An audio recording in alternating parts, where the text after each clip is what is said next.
আপনার এখানে আপনি যে মার্কেটে কাজ করেন আপনার মার্কেটে আপনার রেপুটেশন বজায় থাকে। তার কারণ আপনারা যে মার্কেটগুলোতে কাজ করছেন, যে এলাকাগুলোতে কাজ করছেন, আজকে কিন্তু আপনাদের উপরে ডিপেন্ডেন্ট প্রত্যেকটা কাস্টমার, তাই না? আজকে কিন্তু কোম্পানিকে তারা চেনে না। আজকে লক্ষ লক্ষ কোম্পানি আছে, হাজার হাজার কোম্পানি আছে ইলেকট্রিকের, কিন্তু তারা কিন্তু কোনো কোম্পানির নাম জানে না। তারা কিন্তু প্রোডাক্টের কি কোয়ালিটি আছে সেটা কিন্তু তারা জানে না। সেই জন্য কিন্তু তারা আপনাদের উপরে ভরসা করে।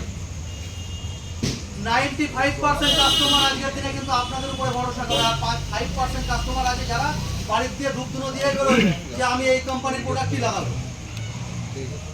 আদারওয়াইজ কিন্তু ম্যাক্সিমাম কাস্টমার আপনাদের উপর ডিপেন্ডেন্ট করে। তার কারণ সেই জন্য আপনারা কিন্তু আমাদের কাছে একটা ডাক্তারের মতো জায়গা পালন করেন, জানেন তো? ডাক্তার যেমন একটা প্রেসক্রাইব করে দেয় একটা মেডিসিন, সেটাই কিন্তু আমরা গিয়ে কিনতে যাই, এক দোকানে না পাই আর এক দোকানে দৌড়াই, সেটাই তো ন্যাচারাল হয়ে দাঁড়ায়। আপনারাও